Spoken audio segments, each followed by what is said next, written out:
Welcome to Lucid Dread, where nightmares don't just visit you in sleep. They wait for you to wake up.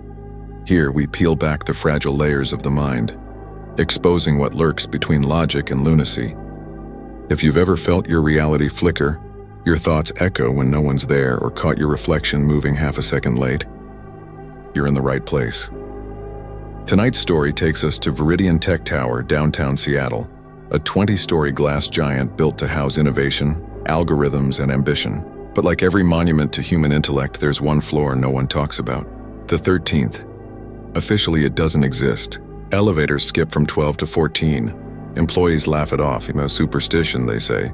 But for Ethan Cole, a back-end data analyst working the night shift, the 13th floor wasn't superstition. It was a signal.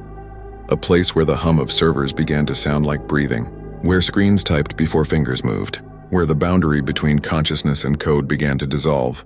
So stay with me. And whatever you do, don't look away from the screen, because when your reflection lags, something else might be watching you. Ethan Cole had been working nights for 6 weeks. Data entry, log monitoring, automation checks. Mindless work that paid just enough to numb the mind. On paper, Viridian Tech Tower was clean, sleek, efficient. But the deeper the night went, the more sterile it felt. Too clean, too quiet. It started small. A flicker on the CCTV feed. The elevator camera showed a floor labeled 13, but no button for it existed. When Ethan tried to rewind the feed, it vanished. He mentioned it to his coworker, Ryan, who laughed. "That's an internal maintenance floor. Don't overthink it." But Ethan couldn't let it go. He checked the building blueprint the next day in Aribang, and there was no 13th floor. Nothing. Just a blank space between 12 and 14, as if the building itself refused to remember. The next night, at exactly 2:13 a.m., the printer beside him roared to life. The sheet that came out was blank, until faint gray text began to appear like it was bleeding through the page. "Are you awake?" He looked around the empty office. Monitors blinked. One by one, every workstation turned on, their screens glowing white, and from one of them a live camera feed appeared, showing Ethan himself, staring back. Only the version of him on the screen was still typing. Sleep became impossible. Every time Ethan closed his eyes, he saw the 13th floor, endless glass corridors, pale light, and rows of cubicles stretching forever. He started hearing things through the server room vent. Breathing. Whispers that echoed in binary. Zero. Zero. Forcing like code looping into madness. Ryan began avoiding him, muttering that Ethan looked different. The next shift, Ethan noticed a new icon on his system desktop, 13 Access. It hadn't been there before. He clicked it. A loading bar filled, then stopped at 99%. The lights flickered, and when they stabilized, the office layout was wrong. Desks were missing. The ceiling lights hummed too low, and the air felt thick, humid, like he was underwater. The CCTV feed on his second monitor showed something horrifying. The timestamp was current, but it wasn't his floor. It was the missing one. He saw himself sitting in that 13th floor office, working like nothing was wrong. He turned toward the security door. There it was, an unmarked gray door that had never been there before. A faint hum seeped from behind it. Against every instinct screaming no, he swiped his ID. The door opened with a long mechanical sigh. Inside, it looked like his floor.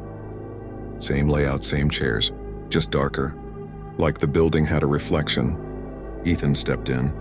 The lights pulsed faintly, fluorescent tubes flickering like heartbeats. He called out, "Ryan?" No answer. Just the distant clicking of keys.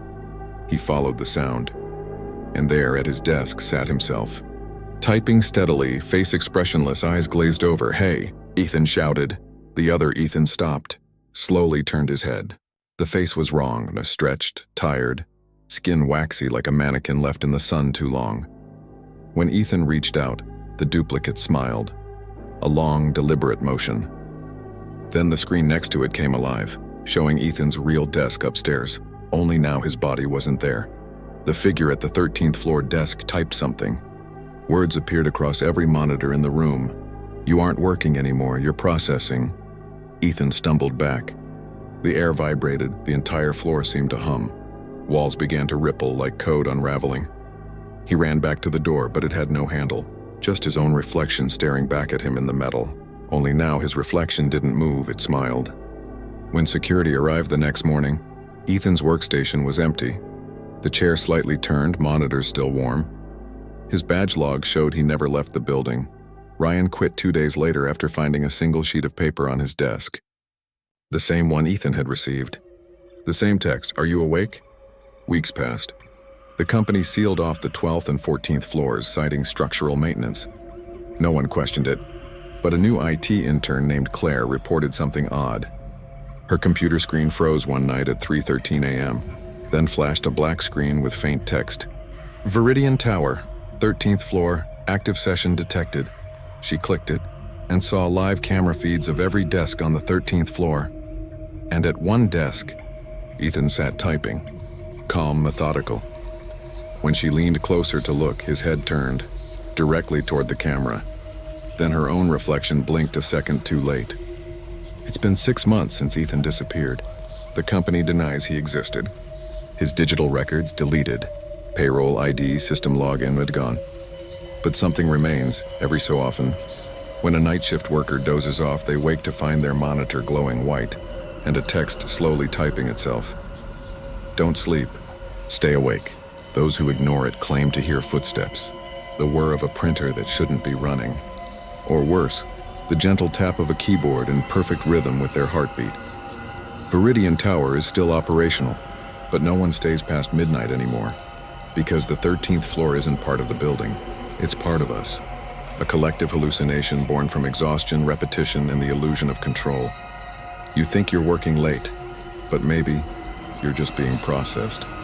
And somewhere deep in the network, Ethan Cole is still typing, keeping the system alive, keeping you awake. If you're still here, maybe you've already heard the hum. Maybe you've seen a floor that shouldn't exist, or maybe you just haven't woken up yet. This has been Lucid Dread, where the mind becomes the monster.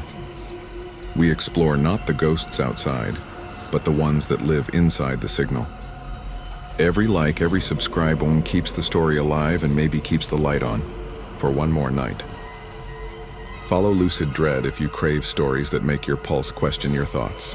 And if you've ever worked a night shift, looked into a reflection that wasn't quite yours, tell us in the comments, because here, your story might be next.